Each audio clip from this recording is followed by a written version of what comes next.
What's up, everyone? We are live for another Who Are They Real Talk. Once again, I am Matt, and joining me as always is the one and only Nick Mulbach. Hi, everybody. It's tripping me out down at the bottom. I see Matt's live from two different areas right now because he forgot to exit out of his podcast room. So we get a live stream from the Thomas's chair up No, there. And really just excited to be here. We have a great guest from the Cleveland area on the show today, and we are just excited to be talking film again because I feel like it's been a few weeks since we've been able to really do this with Easter, obviously, and we hope that everybody had a safe Easter. Yeah, without further ado, we're going to bring in our guest, Matthew Markhunt. And I have to add him to the stream. Matthew, thank you so much for joining us this week. So we always like to kind of start off with just explaining who you are and what you do within the area, and what you're all about. My name is Matthew Mark Hunter.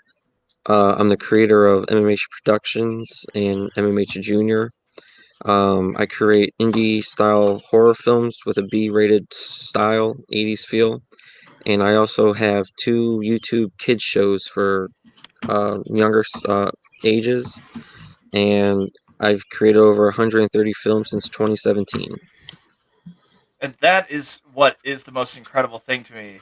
When you had sent us your information to be on the show, because obviously we put out that call, and so many people were recommending you. So it's just great to see the film community come together. 137 credits when it comes to your IMDb is amazing, all from the directorial standpoint. But I do believe that you do acting as well. And yeah, that is amazing. So now to hear that it's since 2017, just you are a workhorse when it comes to your film projects. So when it comes to have you been producing films in the Cleveland area mostly, or has it been? Mostly, yeah, producing my stuff in the Cleveland area. I do the producing, directing, writing, editing, camera. Sometimes I act, and then I also do all the distribution and selling of the films after. It's wow. amazing. Jack of all trades when it comes to filmmaking. You also told us that you just got wrapped up with your Fun Mill film project. So if you want to tell everybody a little bit about what the Fun Mill film project is, we've always been interested in kind of letting people know about that project because it's such an intriguing way to do a filmmaking competition. Yeah, it's a fun one. I had the whole month of April. You get the first page of the script, and you have to work. You have to do everything the first page does, but then the rest of the script, you can write whatever you want, any style, genre, any feel for it. So we shot ours this weekend. We shot Friday night, and we started to Sunday at 8 in the morning till around 2 o'clock for the main part. Everything went smoothly. It got pretty bloody also, and it was just a fun time. And I was gonna say, blood. You sent us your reel. Blood is a major part about what you do. The Yeah, whole without entire a doubt. beginning is just filled with uh, blood and all that. So, what got you into doing these types of films? Um, well, horror and genre, I was able to. My parents let me watch horror films at like the age of 3, like anything I really wanted. So growing up, we watched horror films all the time. But the one that made me start actually making movies was the Willies. It's either 1989 or 1990. But that film was the one that actually got me into actually making movies. And following up was Full Moon and Trauma with Puppet Master and Toxic Avenger style. Um, and then my favorite horror film, Killer Clowns from Outer Space. So they're all like my kind of horror films I like doing, like the B-rated. I like doing a lot of stuff with puppets and just crazy kills. Yeah, that's awesome. I mean, you can't go wrong with crazy kills, especially in horror. It's the gross out stuff, and that we saw it in your reel that really catches people's attention when it comes to horror. Yeah, it's like the motto, bloody horror with an 80s twist. So we're proud of that. That's awesome. That is awesome. So, You said that you handle a lot of the distribution, and something like a topic that I have been incredibly intrigued to ask the independent filmmakers, especially during the pandemic, is the distribution side of things. So, like, I was talking to Matt earlier, and I was thinking, I always wanted the idea of somebody going to the store and picking up a DVD copy of something that I made and like tagging me in a photo of it. But it feels like a lot of it has gone to streaming now. I know that where I work has gotten rid of their DVD section and such. So, and especially with that side of filmmaking when it comes to like the B horror style, I know that there's a lot. DVDs are almost like the way of distributing those types of films, at least from what I've seen. When it comes to film distribution, do you like the way that films are kind of going, the direction that things are going, or do you like to stick to the DVD side? I like the DVD side. I like having physical copies. I'm an avid horror VHS collector, so Okay. I know a lot of indie films are doing this too. Indie other creators I know that we're trying to do is put some of my films on VHS to sell also, besides DVD. It's surprisingly making a somewhat comeback, like how vinyls came back also, like they're reselling them now. So hopefully, streaming is it's a killer for a lot of that stuff. When you sell your movies at like conventions and festivals, it's really the only way to be able to sell unless you have an online store. Mhm. But even with Amazon's new logic of how they're removing a bunch of indie style films too now, Yeah. and I mean, streaming is going to it's most likely streaming is going to be taking over, and I hopefully it doesn't happen, but it looks like movie theaters are going out too, which really sucks. Just like Blockbuster and all the video stores have been closed too. So it's crazy. I wish it would more physical copies would still be available. Yeah, I couldn't agree with you more. It almost feels like working where I do, and I'm just looking at our DVD section just being like taken away. That I almost felt like I had picked the wrong field. But obviously, I love filmmaking, and that's never going to end. It's the passion that drives us, obviously. Yeah. Yeah.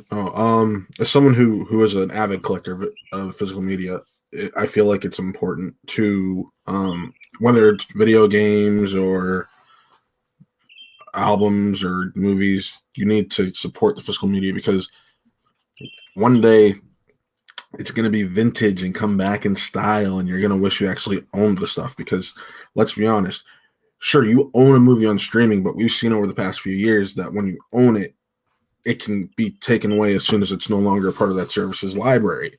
So you bought something that may no longer have access to one day. Yeah, I agree with that. That's another reason I have it, because then people are like, "Well, I don't have it because it's on streaming," and then other people are like, "Well, I have the digital copy." So I mean, like, Yeah, it's you'll never not have it. right. It's just easier. It's you feel more support because when it comes down to it, if someone can physically hold what you made, it feels better than saying like, "Oh yeah, I have the digital copy." Well, what happens if they pull the digital copy? Yeah, it's You no don't longer have it on there. anymore. Yep. So So there are a couple of projects that you had sent our way, and they are Danny Hall, the Killer Crab Elf, and Deadly Numbers. I definitely want to talk about where the inspiration came for Danny Hall, the Killer Crab Elf, because that project is obviously, you look at the poster and your eyes just are drawn directly to it. So if you want to talk a little bit about those two projects right there. Yeah, for sure. Danny Hole the Killer Crab Elf is available now on YouTube to watch the full hour film for anyone who's curious about it. Um, and it's at some film festival circuit at the moment too, working on that. But it's about a young boy who's like very disrespectful of his parents and like girlfriend. And him and his friend one day go check out some green secret barrels, and he sticks his hand in it, and then he pulls it out, and he has a giant crab hand now. In the antagonist who had the green barrels, they try to fight back, and then he sticks his hand in, and that's how he gets the octopus tentacle.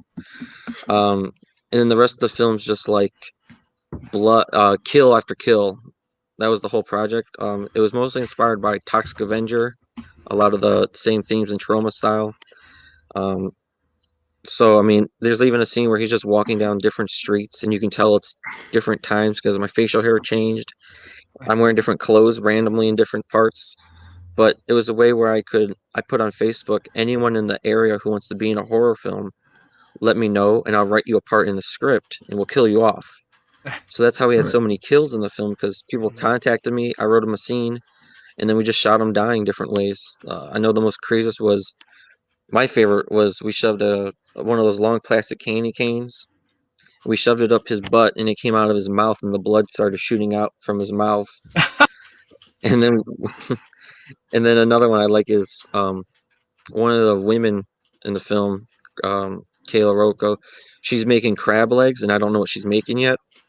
So she invites me to. I go to her house for dinner, and then when she pulls out the crab legs, and she's like, "I love crab legs." I get like paranoid because she's eating me basically, and my family. And then we take her to the stove, and we slam her face into the oven, and she gets burned from it. Those are like my top two favorite kills for it. But it's just That is, a bunch of fun kills in the film for that one. yeah. I mean, I checked it out. And anybody who wants to check it out, we left a link in the comment section of the video. It is wild, and like I said, when you first sent us your information and everything like that, I looked at the poster, and it looked awesome. And I do like that style of filmmaking when it comes to just kind of just going out there and making uh, something that you want to be able to you would want to watch, obviously. um and the second project that you had talked about was Deadly Numbers, School of School Monsters. monsters. uh so if you want to talk a little bit about that. Yes, that one is really blowing up in a way. So it's School of Monsters, Deadly Numbers. We have an idea to do three more after, but it's basically four students in a haunted school, and they're learning their numbers, Hmm. and they watch videos of numbers to represent. So we had 20 filmmakers from around the world. We had people from Ohio, California, Ireland, like all over. Everyone sent a 5 to 10 minute short that goes with the number they got. It was a random wheel spin, 1 to 20, and they had to make a film based on the number they got. And it was a good That's way for. extremely interesting. It was inspired by the ABCs of Death series. It was a good way to get more connections. Personally, I made a lot more friends this way, who've been in other of my projects recently from it. Um, and the trailer just dropped also, Just and the drop film, that in the comments as well, just so everybody knows. and then the film itself comes out April 30th, and it's looking to be about 3 hours long. Oh wow, that is awesome. So how did you Wow. go about getting those filmmakers to be a part of your project? Um, I was in a project called Fandemic, which was 50 filmmakers. Each one had a year from 1970 to 2020, and do a you had to shoot a horror, like a 3 minute scene from one of your favorite films of a year you picked. Hmm. So I posted in there if anyone wants to be part of my project, and other places on Facebook, and I had people comment and send me their information. We had some dropouts. We had people interested already for our second one, which is going to be monthly madness, where we're going to do the 12 months of the year. So every filmmaker gets 1 month of the year. And then we have another one we're doing for colors, and then we're doing an ABC one also. But Wow. it's just a way to get a lot of people together, and Yeah, the film will come out on YouTube, and it's just something that everyone can watch. and that's so intriguing because it's like, obviously, I've seen a lot of filmmakers do this where it's all individual short films, but then it kind of all comes together to be uh, one bigger project. So when it comes to that, is it just everybody? Do you get a lot of similar projects, or is everybody kind of making projects within that B style? There was a wide variety. I know for YouTube, because YouTube doesn't allow certain things, Yeah, the actual film, because we're doing DVDs for the filmmakers only, like an exclusive thing, yeah. where I did do the real film without I'm like blurring things out and I'm moving things up. It'd be an NC-17 film basically. Someone did like a snuff style film. Someone has really nice cameras. Some people film with their phones. There's paranormal in it, slasher, uh, thriller, suspense. There's an animation one also, which is really cool to see the difference from Yeah. live action and someone does an animation, which we really showed off in the trailer also. Um, but every one's almost different vibe of style. Um, but it was like a no holds bar, be as creative as you want. So I told him, don't worry about anything. But I've seen a lot of stuff that I would be blocked on YouTube for if I posted it. So I had to do a lot of editing around it. Yeah. I love that idea. You know, it's something to bring everybody together, and then you obviously can create um, just something really cool. So you had mentioned a few of your favorite movies. Do you have like what a favorite monster when it comes to filmmaking, or the Universal monster? For Universal Monster, I'd say Creature from the Black Lagoon. Okay. Creature feature in general, I've always liked Pumpkinhead Mm, okay. Interesting. or the Suckling because they almost somewhat look alike a bit. Of course, the Xenomorphs are cool also from Alien, and I love. I'm not a huge. I'm more of a like. I want to see the creature shop, like they're making the costume and they're actually and people in it, Right. rather than seeing CGI monsters nowadays. I I'm not actually a just shared a huge. post about that. I'm not like a huge fan of like the CGI, like even like doing like CGI blood splatter. Mhm. We do like a tube and we blow it out for the effect. We did like a CGI effect once to make a kid's head explode, but other than that, we like keep everything practical effects. We make the monsters. We'll make all the creatures for my films, like original puppeteering and stuff. Okay. Yeah, I really enjoy that. I mean, that just feels like it's almost becoming a dead art form Yep. all around, and to hear that somebody locally is doing something like that, like coming up with all these different kinds of creative ways to do filmmaking and such, is just so refreshing to hear. So, one of my favorites, I don't know if Tusk by Kevin Smith, Yes, feels like it fits within that wheelhouse of creating crazy monster effect. And I know Alan Tusk from the area was one of the uh, people involved with bringing that to life. So, is there filmmakers, whether they're from the area or just in general, that inspire you to make your movies? um, for ones I've worked with a lot, uh, I know the people who got me more started into making like filmmakers where I went on their projects to be an actor first before doing my own stuff. Okay. I was in Dirt Candy Productions with Brooklyn Ewig for She Was So Pretty, Be Good for Goodness Sake, um, which really got me motivated to make more films after being on set for that one. Mhm. And then I've also been on set a few times for Justin Seaman of Nevermore Productions with The Barn 2 um, and a couple other of his projects. But a lot of the filmmakers in the area, I like just talking to them, getting hearing their stories. Mhm. I know a lot of people who I'm closer with is like Scott Scott Brocious and Ron George. Ron George and me have been working together for a year in my stuff. The Manos brothers, a lot of the more Cleveland people who I've been talking to more. It's just nice to hear people talk back and forth about what's been going on. Yeah, absolutely. All friends of the show, you Yeah. actually just mentioned there.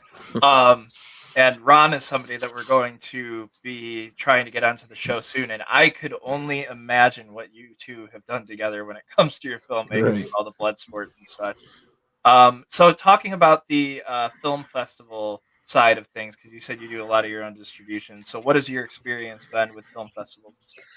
When I started out making films, like my first feature film in 2017, when I was like 17 making it, of course I was inexperienced on knowing the festivals. So my first two I submitted to like 40 film festivals, Mm. spent like a crap ton of money on them, and then I only got into two of them. So nowadays I'm a lot more smarter on which ones I pick. Mhm. A lot of the ones I'll return to that I get into.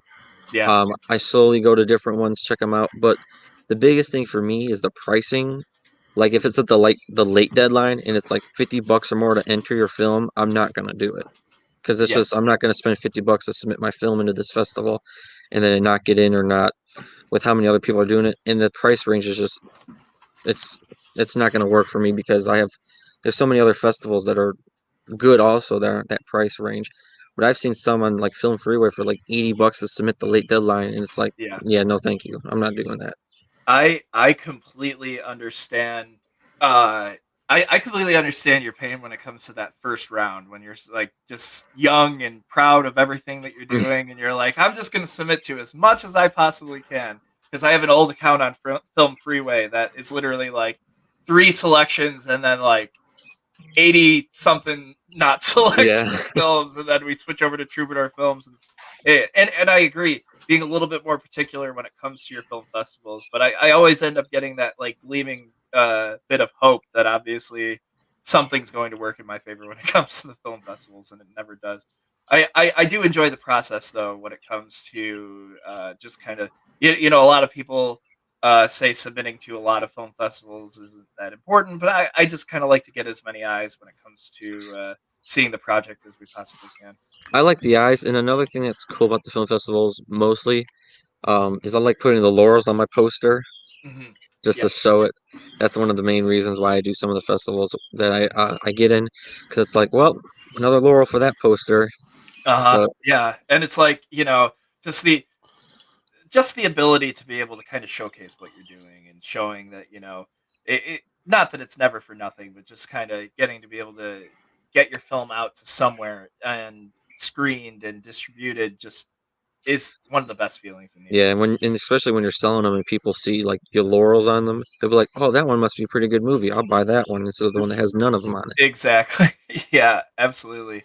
And is there any other places other than YouTube that people are able to see your film? YouTube is the main one for a lot of more lower budget films. Mhm. My higher ones where I spent like for Kickstarter and Indiegogo stuff like campaign films. Um, they're only on DVD in film festivals. Slowly but surely, we may bring them out. I know one we did 2 years ago. I'm finally gonna put on YouTube Okay. because I'm done doing the DVD run of the film. Um, so some of the older ones we're gonna slowly bring back out, but like the main ones are only DVD to buy. We're getting as soon as we get them more available, I'm gonna put them on eBay to sell. Okay. Just because I haven't paid like the full trial for like a Wix website to get the shop open.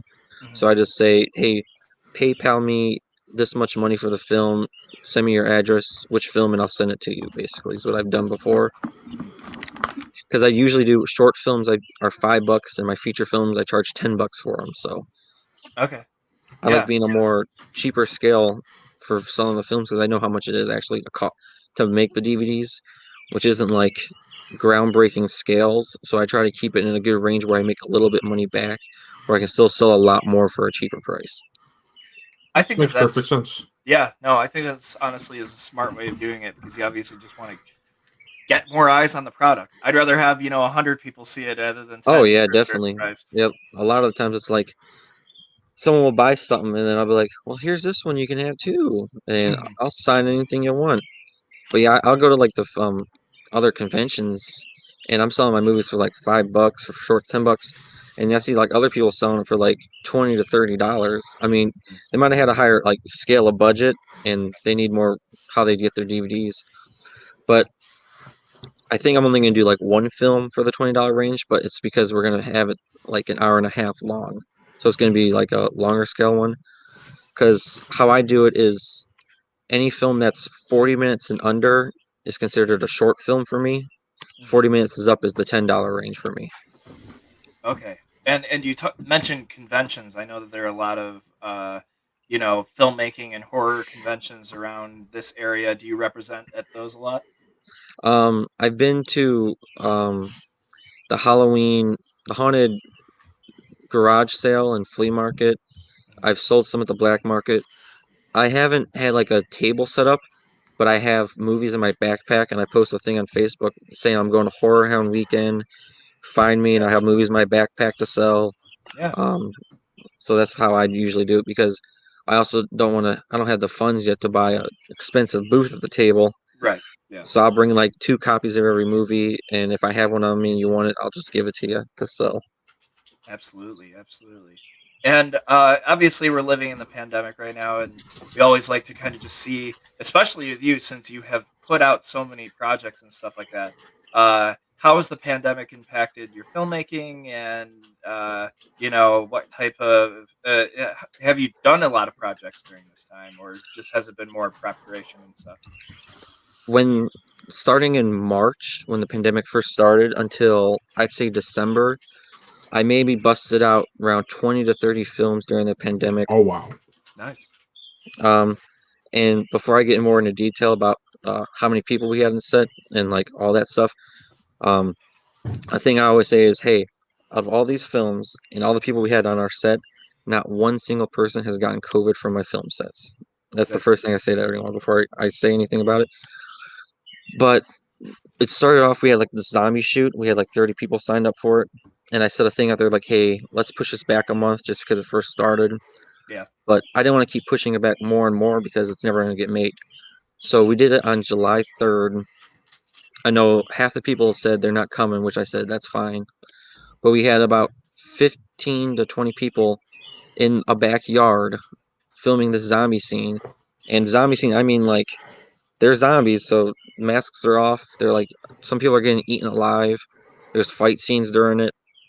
So we shot all that, and then the other thing, they're all grouped together, and no one got COVID from that. But we were also safe on set besides that. Hmm. But like other films, I started doing a Lockdown 7 series where I made 7 films in 7 weeks, a new film every week, and it would just be me in the film, and I'd have people send in voiceovers from places to put in the film. Okay. And we're doing that again now. Our first one just dropped, so we have 6 more weeks left of that.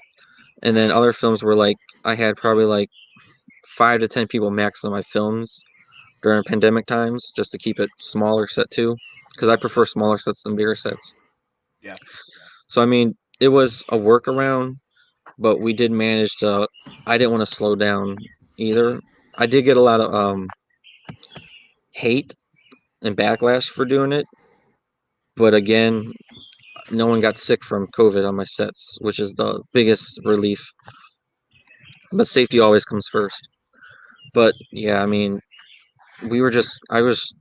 It was a time where people, sad to say, like schools were canceled, people couldn't get their jobs in time. So a lot of people were like, they have more free time. So we started busting out film after film because no one else was doing anything. Mhm. And I mean, safety always comes first. A lot of filmmakers have been able to do a lot of different things when it comes to pandemic time, but I do think that it's interesting and intriguing to hear the creative side of things and how we've been able to do things different with your Lockdown 7 films, and how we're able to, make things work during this time period. Because obviously, safety comes first. Um, if you're doing things right, then you can pull things off in smaller scales like you did. But it's definitely interesting to hear about these Lockdown 7 films because um, a lot of filmmakers, when they were doing the stay at home 48s and stuff like that, were having people film their stuff at their house and then having people film their stuff at their house, and then you combine the footage together in order to create something. So it's always been intriguing to ask the filmmakers that we have on, how they were able to get through this time and how they were able to be creative with their filmmaking, uh, even during such a time. Because that's where like the fun of it comes out, is just kind of trying to imagine what creative thing you can do next. This whole entire podcast network, being what it is today, was kind of birthed from that, just because we're able to have anybody on virtually. Yeah. You know, different guests, whether they're from Ohio or different states. Even we have different people, so it's always intriguing to obviously kind of hear about how people have been creative with it. So, Yeah. oh, sorry. Oh, go ahead. No, I was just going to ask, what type of projects do you have on in the pipeline? And obviously, the Fun Mail project, everybody's really excited to check that out, just because the last year's round of films were so intriguing with that first page. Uh, you know, uh, the notion of just that's all you've got. Just make something creative from there. Mhm. But what other projects do you have in the pipeline? So we had I took a longer break this year of not creating like say 20 films in the year, 30 films a year, because we're getting ready for the my child project, like my big film. It was a short film I did in 2018. It was one of my most popular shorts, and we finally got the feature script written. I got like 70, 80 pages. It took me a year to write it, so that's a year behind. And starting in May, we're doing our casting call for the main two lead roles. Okay. We have about 40 actresses trying out for the lead woman, and we have about 20 actors trying out for the main role, the male. But from May to August, it's going to be casting for that. 2022 is going to be more pre-production for the project. We have all the locations set already, besides one we're working on. And then 2023, the whole year is when we're going to be filming the big project. We're Nice. taking it's just so it's easier to do. But what I did have lined up was to do a serial killer film in the mind of a serial killer this year or next year, which is another anthology with 6 serial killers and their stories, 4 women, 2 boys. And then we're also going to try to do Krampus 5, the Snow Beast this year, because every year I do a new Krampus film. That's awesome. Well, is there anywhere that everybody can find you when it comes to like Facebook, other social medias, and we'll get that posted and everything? Yeah. Facebook is Matthew Mark Hunter. Um, YouTube is MMH Productions. Instagram is MMH_Productions. And then another place to see snippets from my more main films and crazy things.